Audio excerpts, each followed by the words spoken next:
Hello, everyone, and welcome back to another episode of the Very Cold Lasagna podcast, your filthy casual place for all the filthy casual takes on the world of sports. I am DylanLasagna, and welcome to another recap of my San Francisco 49ers.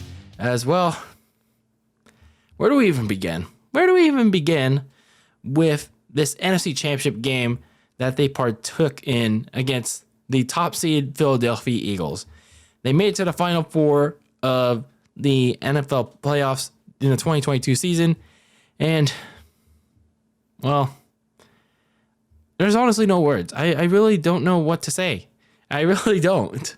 This was going to be a big matchup. There's supposed to be a big matchup between the top two teams in the NFL. Sure, they were facing an uphill battle against the Philadelphia Eagles, with the number one overall offense with Jalen Hurts, Devontae Smith, A.J. Brown, Miles Sanders, one of the top-ranked offensive lines, and then facing a really good pass rushing unit and a strong passing defense. Meanwhile, the Niners are on their third-string quarterback in Brock Purdy, 7-0 as a starter, and still, they had their own complement of weapons on offense, and they got the supposedly ranked top defense, mainly the pass rushing unit in the NFL. So you have these two well-balanced teams going in, facing each other in Philadelphia for the right to represent the NFC in the Super Bowl. So, yeah, there was some things at stake. Something had to give for both of these teams. And it was just unfortunate that it had to, again, come at the expense of my San Francisco 49ers. For the second straight year, yeah, my Niners were cut from the dance. And, oh boy. You know what? Let's just talk about it. Forget the housekeeping. Forget all that stuff. We'll get to the housekeeping stuff, I guess, towards the end of the episode, because I'm literally this upset. I'm literally just a day after, man. I'm literally a day after, or hours. Like, when I'm recording, when this gets out, this is the day after. And even a day after, if I talked about this live, I'm still peeved. I'm still going through the motions, because this just sucks, man. It's just a crappy feeling of how this went down, because Niners, sure, they were the underdogs. They were, they felt like they were going to get denied another chance to go to the Super Bowl and redeem themselves from last year. But I had hope. I had hope that they were gonna beat them. Sure, I had some concerns. I had some concerns about them, but I felt like they could put up a fight against that top seed Philadelphia team that had an MVP candidate in Jalen Hurts. It's just unfortunate of what actually happened. So when you get into the actual game itself, you go into a game that gets feisty really early in the pregame festivities with A.J. Brown and Jimmy Ward. And yeah, you know this is going to be some kind of game. But not for the game that what really happened. So the Eagles get the ball first, and they quickly attack the 49ers defense. They get aggressive early, and the Niners defense almost got the Eagles offense off the field on third down. But Nick Sirianni's like, you know what? I got some big cojones, man. I want to go for this thing on fourth down. And surely enough, they wanted to go for it on 4th and 3 at midfield, and Jalen Hurts throws this long bomb strike to Devontae Smith, who seems like he made a impressive one-handed catch. I'll give him that. I'll give Devontae Smith credit for that. But he looked like he made an incomplete catch, and it was a little odd that they were running so quick to the line, and And sooner or later, Miles Sanders quickly punches through a hole that the offensive line created for him, and Philadelphia is up 7-0. And then it turns out, after commercial, Devontae Smith actually didn't maintain possession of the ball. I was like, fucking A. Why didn't Kyle Shanahan challenge that shit? Like, why didn't he go up and throw the red flag to the official and challenge the call on the field? I was like, what the fuck, man? Like, maybe it was the angle that was given to him in the Jumbotron on Lincoln Financial Field. Maybe that could have possibly been it, but either way, if you knew something was off, you challenge that shit. You challenge that. So either way, you're down 7-0. You're down 7-0 to the Eagles. You had to respond. You had to try to come up with some kind of points on the board. It was time for big cock Brock Purdy to lead his offense with all his skill makers down the field.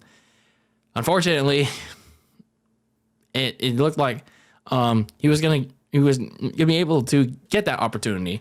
The offensive line was giving up. They were caving in right away, especially that right side of the line to Hassan Reddick. Brock Purdy had to get that ball out right away. Got some good passes into George Kittle and Brandon Ayuk at least. But a couple plays later, the pass rush of the Philadelphia Eagles get in early, really hot on Purdy because of a really weird play design by Kyle Shanahan to have the backup tight end Tyler Kroft try and block, like be an extra blocker on Hassan Reddick, and that absolutely failed. And sooner or later, like Purdy, like gets whacked, and he tries to throw. He looked like he throws it, but he actually doesn't throw it, and he fumbles the ball. And then the Eagles recover it. It is initially ruled incomplete, but Nick Sirianni challenged it, and the Eagles get the ball back. And it seems like, okay, Purdy fumbled it. It's like, all right, the defense just got to get a stop, and they did. But here's the problem. Once the offense for the 49ers got back on the field. Brock Purdy, nowhere to be found. He actually went into the blue medical tent, and then he went back to the locker room. It's like, oh no. Do not tell me that he's hurt. And then I think it was either Aaron Andrews or Tom Rinaldi reporting that he suffered an apparent elbow injury on the tackle by Hassan Reddick. I was like, shit. We're fucked. We are fucked. So we are now down to we lost Trey Lance. We lost Jimmy Garoppolo. Now we potentially losing Brock Purdy. And now we're down to the Joshua Johnsons. We're now down to our fourth and potentially final quarterback. And if we lose him, yeah, it's officially over. As if it wasn't over already. So the offense officially took a turn for the worse. Now that we're down to Josh Johnson, they could barely move the ball. Josh Johnson was running scared for his life. He ate a big ass sack. So they have to punt the ball. And at least the Eagles punted yet again because of the defense trying to play as hard as they possibly can. And when we get to the second quarter, the offense at least manages to get on the scoreboard. Josh Johnson, hands it off to McCaffrey a couple of times. And once they get to the red zone, McCaffrey busts through, finds a nice opening through that Eagles run defense, and evens the game at 7-7. But unfortunately, it just unravels from there. It just completely unravels from there. The referees were calling a bunch of penalties on the 49ers defense. Now, some were warranted, but just a good amount unnecessary. Like, the secondary was just like just lightly touching, let's say, was walk-ins or Dallas Goedert or an AJ Brown, and then that, the Niners defense would just get called randomly for like illegal contact or pass interference or whatnot on those calls. Yet the Eagles' offensive line was like holding on Eric Armstead or like Nick Bosa, and yet they weren't getting called for holding. Like, what the hell is that? So the Eagles get a lot of calls in their favor, and Miles Sanders runs up on the exact same play when they get to the red zone. The Eagles get back to the red zone, and then Miles Sanders, they do the exact same play with him, and then they get another touchdown, 14-7.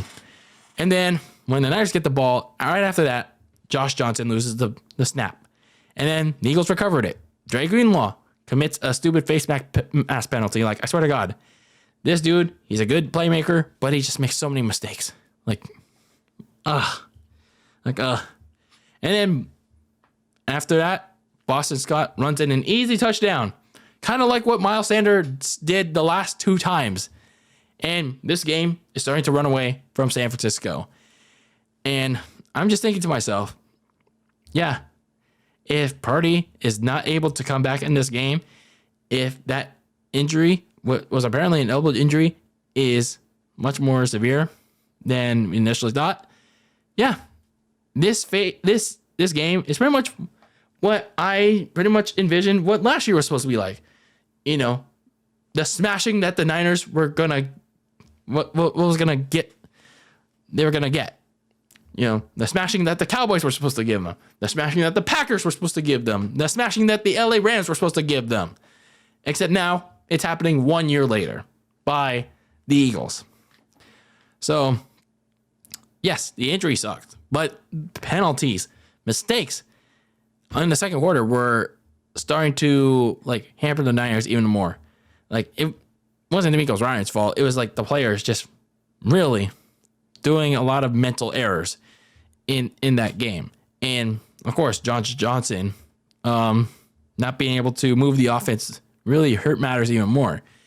And then things got even worse for San Francisco because the Johnson of Josh got taken out of the game on our opening drive of the second half as he took a hard hit to the head. He got concussed and his head hit the turf.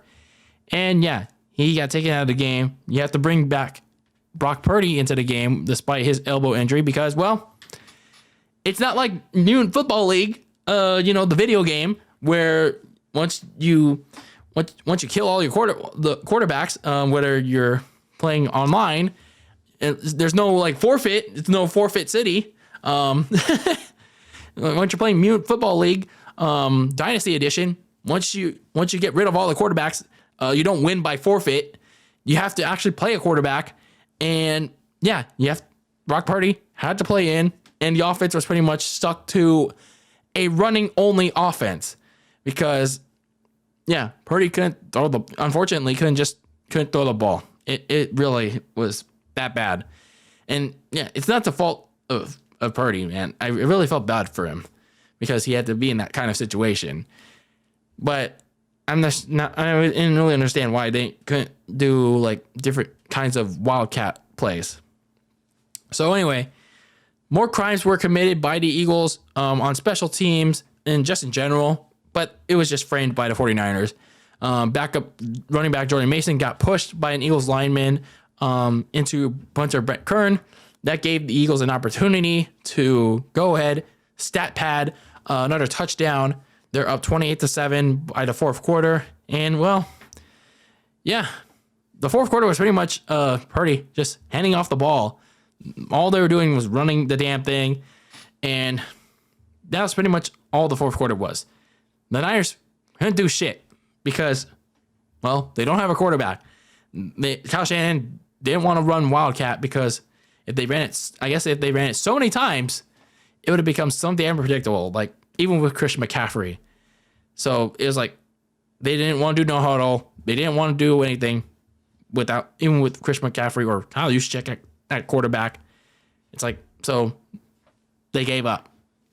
It's like they didn't have a choice but to give up.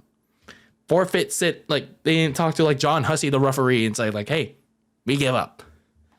So towards the end of the game, a big fight almost breaks out because the Eagles were trying to instigate the Niners again because Eagles players think they have a massive ego because they're about to go to the Super Bowl. Oh yeah, pal, we're going to Arizona, and not you. Fuck you. We're the top team in this bitch.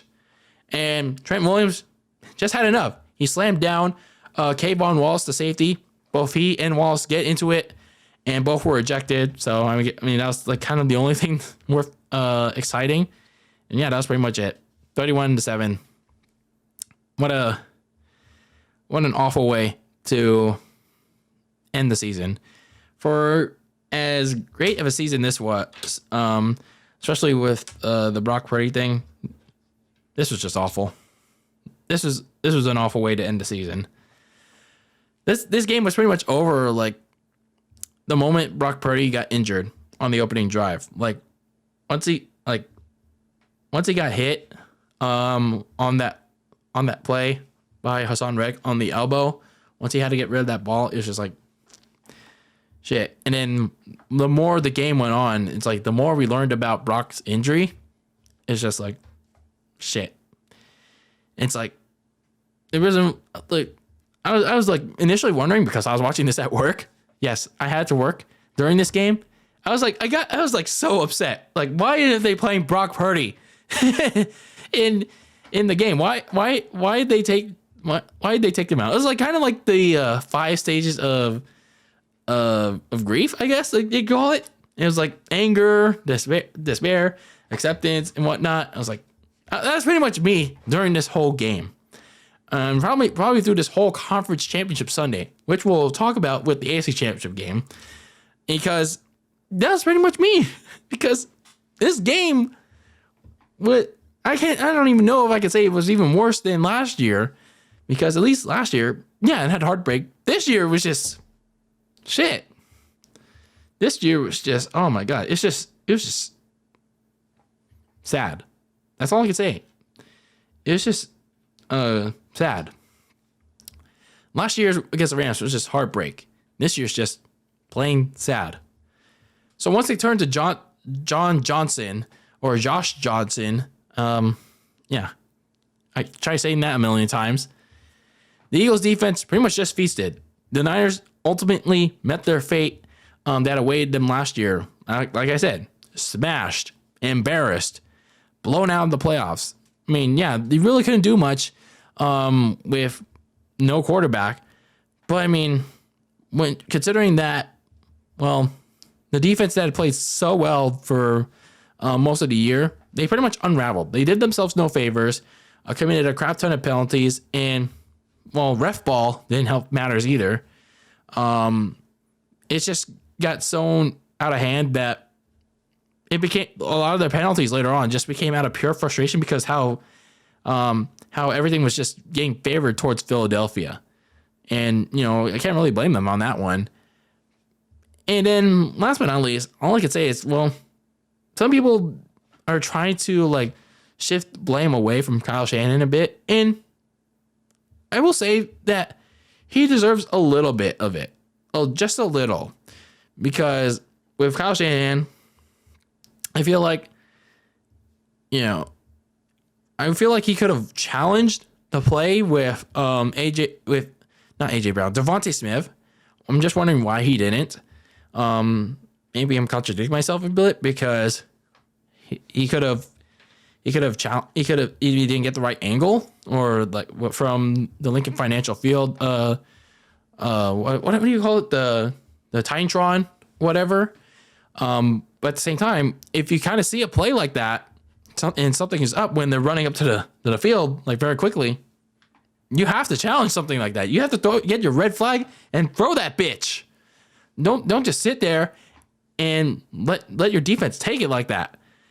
So you have to challenge something like that in that kind of situation. And Kyle Shanahan failed to realize the situation. Like, isn't that kind of like a basic coaching thing? Situational awareness. And even then, on their first offensive series, they didn't even establish the run enough. You know, Philadelphia's one big glaring weakness, their run defense. So I'm wondering why they didn't do that early. And they didn't even do it that much until like the second quarter and small bits of it. Kyle Shanahan just kept trying to drop back, trying to attack Philadelphia's side corners with the pass, and it clearly wasn't working.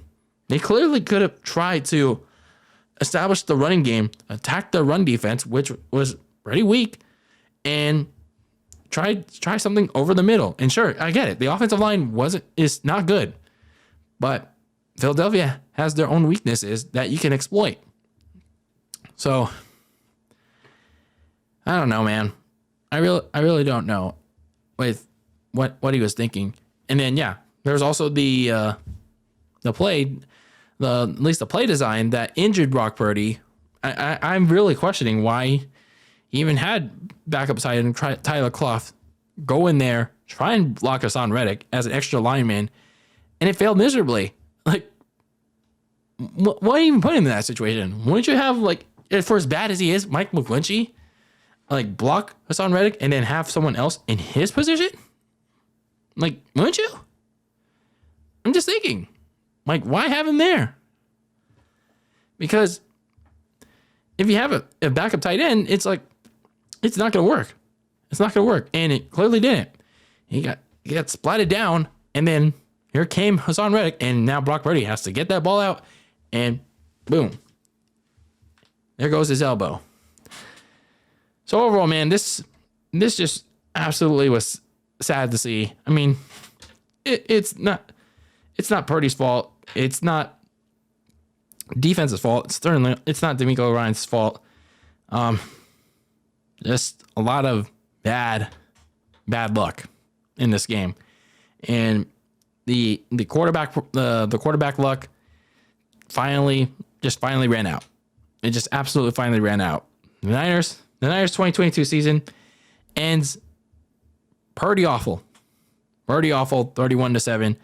Another Super Bowl trip denied for the second straight year in the NFC Championship game, and it ends pretty awful, 31-7.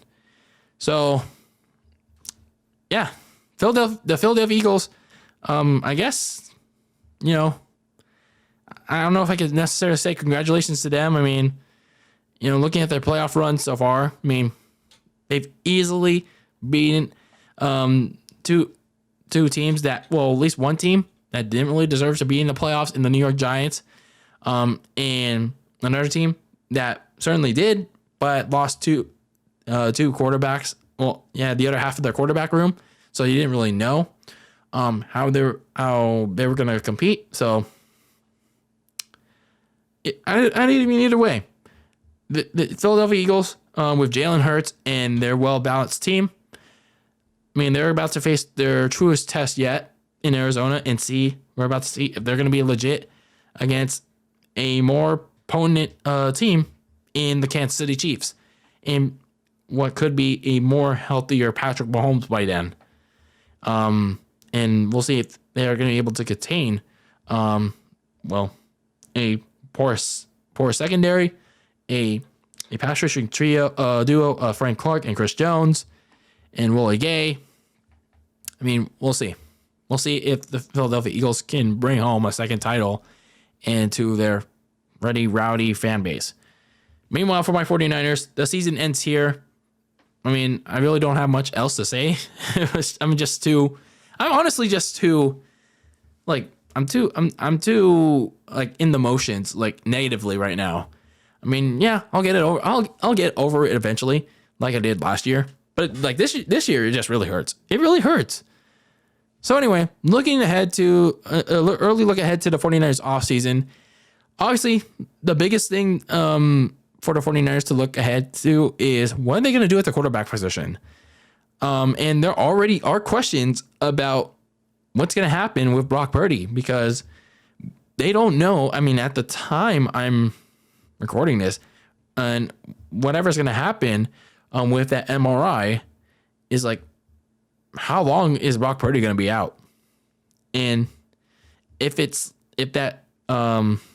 like a UCL injury. I'm not too like familiar with those kind of injuries. Like in his throwing arm, like if it's not torn, they're saying it's like just a 6-week recovery, like a month-long recovery. So if it heals up that short amount of time, that's good. I mean, he'll have just that short month of time to let it heal, no surgery. Then he could get have the whole off season to find ways to better himself. Hopefully work on the things that have a full off season to just find things that he can work on that didn't work in the 7 games that he played, and adapt better to the NFL. And if the worst case scenario is the Tommy John surgery, where he has to get the surgery and then be out for like 9 months to a year, well, that's going to be terrible. It's going to suck. Not to say that, Trey Lance is going to be a bad quarterback, but it's like Brock Purdy, man, he was just seamlessly fit in Kyle Shanahan's offense. And yes, I have questions about Kyle Shanahan as a coach. It's just that still, Purdy seems like Shanahan finally found his guy that he trusts, and it seems like he's like a good fit for him. But now, if the worst case scenario is that he's going to be out for like 9 months to a year, then they won't have a choice but to turn back to Trey Lance and see if he'll be ready to go from training camp, and see if he'll have some actual improvement. And even then, you'll have to find a backup quarterback because, well, considering what happened this whole season and in the NFC Championship game, you didn't have a reliable one by season's end. You didn't have Josh Johnson even by like the third quarter, and well, look where you're at. So they have to decide what's gonna be with the quarterback position, regardless of what's the status on Brock Purdy. If it's just gonna be a short-term injury, I'd say do a quarterback competition all throughout the offseason between Purdy and Trey Lance. If the worst case scenario is that Purdy's going to be out for at least, I'd say, the whole year with the really bad surgery that's required with the tear in his elbow, then you have to give Trey Lance a shot. You have to see what you have in him because you invested so much picks in him that you have to see what you have in him and find a reliable backup, whether it be in the draft or somewhere in the bargain bin of free agency. Then the next big thing you have to address for if you're the 49ers is, well, the two glaring weaknesses that killed you in the NFC Championship game. The offensive line and the secondary. Like, I don't know why, like for the last year or so, that they don't want to address this. And yes, the secondary did have some injury problems, but the offensive line is just like, why don't they want to like properly address this? It's like this year has been pretty ish.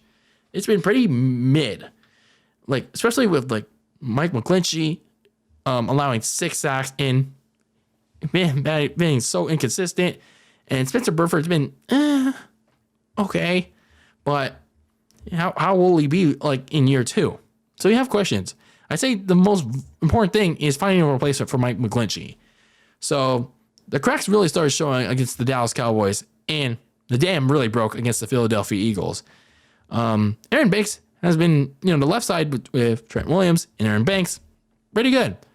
I'd say the biggest thing is finding a true center.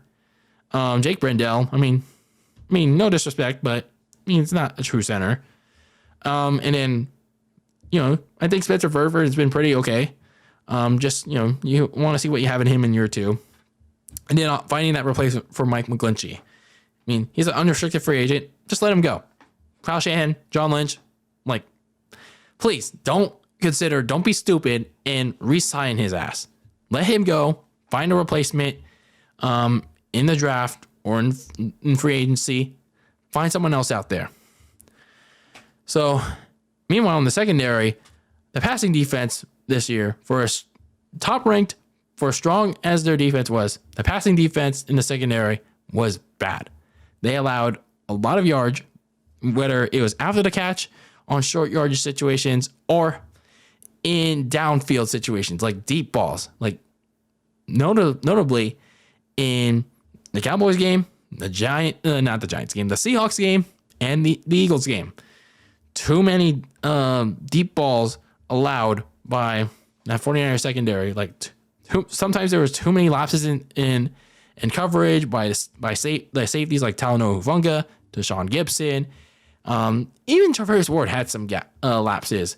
And I think they truly missed Emmanuel Mosley since he got injured against the Carolina Panthers, where he was unnecessarily in there when the Niners were already up big. So that's besides the point. So I do think that considering that Emmanuel Mosley was injured, torn ACL, I think maybe they can come to an agreement, like a 1 year like prove it agreement with each other. Maybe, unless Mosley gets a little greedy. Then you have to find some depth on the opposite side of Charvarius Ward. And even then, you want to find some depth at that cornerback spot, because I don't know about Diamoje Lenore. I don't know about Ambry Thomas. I think you have to find some depth at the cornerback position in the draft. And then, obviously, you have to find your successor to DeMeco Ryans, our defensive coordinator. He's been there for 2 years. He's really helped that defense be the best it can be, especially in the pass rushing department, in the linebacking core. But I feel like he's going to be taking a head coaching job, whether that's in Houston, Denver, Arizona. I think Houston's going to be his preferred choice because he's played there before. As shitty as a franchise they are, but either way, they got to find his replacement for him. I don't know who it'll be, but they have to find someone that can match the scheme that Kyle Shanahan's looking for, and it's a good fit for the players as well. So they just got to find his replacement, and hopefully it'll be a good one that can translate for next season and keep that top defense afloat. So yeah, it really hurts. It definitely really hurts with the way this season ended, losing that big, and in the way that they did with all the injuries and stuff, down to the last quarterback, and yeah, really not given a fair shot with the injuries. So that's how your season ends for the San Francisco 49ers, 31-7. And I will say this, at least this season was, at least a little bit more positive than definitely last season was. Because at least with this 49ers team, it gave a little bit of glimmer for maybe next year, but we'll see. It gave me that hope that this Niners team, had they stayed healthy, had things gone their way, this could have been their chance. This could have been their chance to finally win it all. Even with the third string quarterback, this could have been a feel-good story for Brock Purdy to lead the Niners to the Super Bowl and win it all. Sadly, it just didn't happen. Things didn't go their way. Purdy got injured. Then Josh Johnson got injured. And then the rest was unfortunate from there. So, and then now a lot of things have to be decided for the 49ers as they head into another important offseason. So, Niners fans, faithful, if you're watching or listening to this podcast, let me know how you're feeling just a day after this sad, hurtful NFC Championship loss to the Philadelphia Eagles, losing in the conference final for the second straight year. Last year to the Rams, now this year to the Eagles. I mean, for me, I think at some point, I don't know. I don't know if I'd like to say it. I don't know if Jed York is probably thinking, I don't know if something has to change. Probably not yet, but maybe at some point. But anyway, this is Dylan Lasagna, a very cold lasagna. And keep that lasagna very cold in the fridge with your takes on the world of the sports.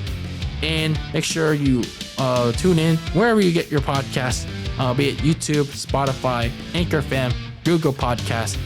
And make sure you leave a review on your preferred audio podcast platforms. Like, share with your friends on whatever social media platform you use. And follow the show on Twitter and Instagram at Very Cold Lasagna. And stay tuned to the podcast as we got episodes coming up with the Royal Rumble review and the AFC Championship Game recap between the Cincinnati Bengals and the Kansas City Chiefs. And, well, yeah, the Chiefs and the Eagles are meeting each other in the Super Bowl. But obviously, we got to talk about the Chiefs beating the Bengals in the NFC Title Game. So anyway, this is Dylan Lasagna with one of the final things talking about my San Francisco 49ers for the 2022 season. Maybe down the line later, we'll be recapping the season that was for the San Francisco 49ers in the 2022 season in the near future. But until next time, this is Dylan Lasagna, a very cold lasagna. And until next time, peace out.